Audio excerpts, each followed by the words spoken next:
Salut à tous. Petite question pour commencer. Quelle a été la première chose que vous avez faite ce matin? Si la réponse est «regarder mon téléphone», eh bien sachez que c'est le cas pour énormément de monde. C'est un fait, les réseaux sociaux font tellement partie de notre quotidien qu'ils ont complètement changé notre façon de parler, de nous informer et même notre façon de voir le monde. Mais voilà, cette connexion H24, elle nous amène à la question centrale de notre discussion. Les réseaux sociaux, c'est une chance pour rester connectés ou est-ce que ça cache des dangers bien réels? C'est exactement ce qu'on va essayer de démêler ensemble. En fait, pour bien comprendre le phénomène, il faut voir les réseaux sociaux comme un outil à double tranchant. Il y a le bon côté, la face lumineuse, pleine de promesses, et puis il y a l'autre côté, une face bien plus sombre qu'on va regarder de plus près. Et voilà, ça résume parfaitement ce paradoxe. D'un côté, on a toutes les opportunités, la connexion avec les autres, l'accès à l'info, le partage, c'est génial. Mais de l'autre, les dangers sont là.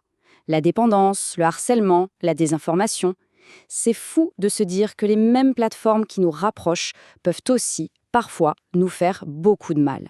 Allez, commençons par le côté positif. Parce qu'à la base, l'idée des réseaux sociaux, c'était vraiment ça, créer et renforcer les liens entre les gens. Et honnêtement, de ce point de vue, on peut dire que c'est une sacrée réussite. Pensez-y une seconde. Grâce à des plateformes comme Instagram ou TikTok, on peut garder le contact avec des amis qui sont à l'autre bout du monde, partager des photos avec la famille et même retrouver des copains d'enfance perdus de vue. C'est aussi un endroit incroyable pour découvrir de nouvelles passions, suivre l'actu en direct et, bien sûr, pour s'exprimer et partager ses idées. Mais il y a toujours un mais. Cette fameuse médaille numérique a bien un revers. Et c'est le moment de se pencher sur les dangers de cette vie en ligne. Parce que cette hyperconnexion pose des questions qui sont, disons-le, de plus en plus inquiétantes. Le plus grand risque, c'est peut-être que notre identité réelle finisse par se perdre derrière un profil virtuel. La communication devient hyper rapide, mais aussi souvent bien plus superficielle. Et à ça, on doit ajouter des menaces encore plus sérieuses. La dépendance aux écrans, les risques pour notre vie privée, les fake news et ce véritable fléau qu'est le cyberharcèlement. Alors, la dépendance, parlons-en. C'est quoi exactement? Eh bien, c'est cet attachement excessif, ce moment où le temps qu'on passe en ligne commence à grignoter tout le reste, les sorties, les vraies discussions face à face et même le sommeil. Et c'est un risque qui est particulièrement élevé chez les plus jeunes. Et ça, c'est une autre peur immense, perdre le contrôle de qui on est en ligne.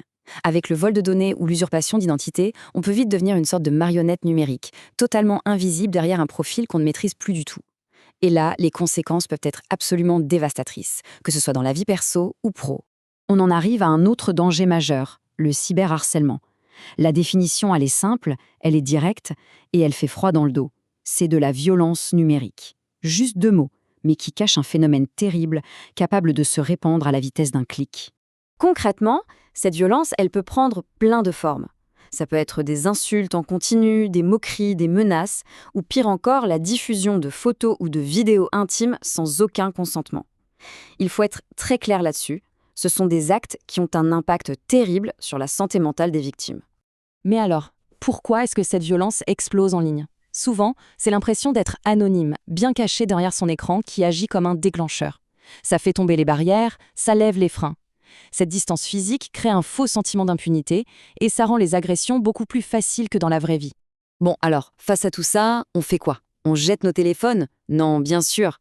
L'idée, ce n'est pas de tout rejeter en bloc, mais plutôt d'apprendre à naviguer sur le net avec plus de prudence, d'aller vers une utilisation plus consciente, plus responsable.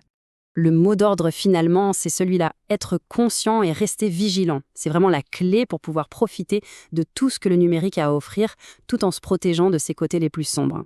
Très concrètement, ça passe par quelques réflexes essentiels. D'abord, un truc de base, aller vérifier ses paramètres de confidentialité. Ensuite, essayer de limiter son temps d'écran, consciemment. Troisièmement, et ça c'est fondamental, développer son esprit critique, ne pas tout croire sur parole. Et enfin, un geste citoyen, ne jamais hésiter à signaler les contenus haineux ou abusifs. Pour conclure, on ne peut pas le nier, les réseaux sociaux sont devenus un pilier de notre monde. Ils nous offrent des opportunités incroyables, mais ils exigent de nous une vigilance de tous les instants. La question finale, c'est donc une invitation à la réflexion pour chacun d'entre nous. Comment faire pour naviguer un peu plus sereinement dans ce monde virtuel si complexe? Voilà, c'est une question qui mérite qu'on y pense. Merci de m'avoir écouté.